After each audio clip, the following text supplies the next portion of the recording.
दीदी के video call पर बात करत देखनी जब हम जी। अच्छा ओही दिन से रहुआ के हम कहने पसंद जी। ब्रेकअप करेबू का हो? लवर बनाइब रहुआ के सुनी। अच्छा लवर बनाइब रहुआ के सुनी। अपना दिलवा में रहुआ के धोइले बानी बुझनी कि नए दादा दीदिया कसम खइले बानी तारा दीदिया के दिल से हम प्यार कइले बानी। अरे नए दादा दीदिया कसम खइले बानी तारा दीदिया के दिल से हम प्यार कइले बानी। ओहो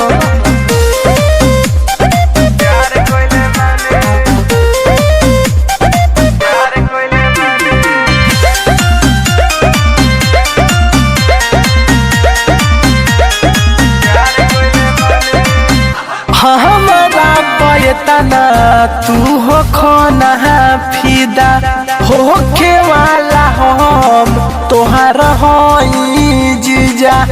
अरे घर से डर नहीं खे जीजा जी पर लाइन मत मारो बुझलो। दीदिया के छोड़े बावे है गोरा जी। रउए से करब हम शादी बियाह जी। घरवा से डर बना केहू के खबर बा। घरवा से डर बना केहू के खबर बा। ई बतिया ना केहू से बतइले बानी। सुनो नाये दादा दीदिया कसम खइले बानी तारा दीदिया के दिल से हम प्यार कइले बानी। अरे नाये दादा दीदिया कसम खइले बानी तारा दीदिया के दिल से हम प्यार कइले बानी।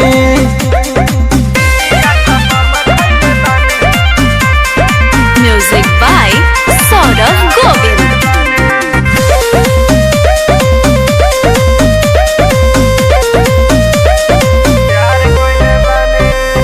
काहे उसकावेलू तू बिरहन के खूटा तोहरा बहिन से सुन करे मना भूखा। अगर जान जाइलू तो सारा आशिकी के भूत उतार दी। अब नहीं हो खतावे हमसे पर है जी। कसे जी कर ले लव मैरिज जी। ओसे न कहम बनी दीदिया से बम बनी। ओसे न कम बनी दीदिया से बम बनी।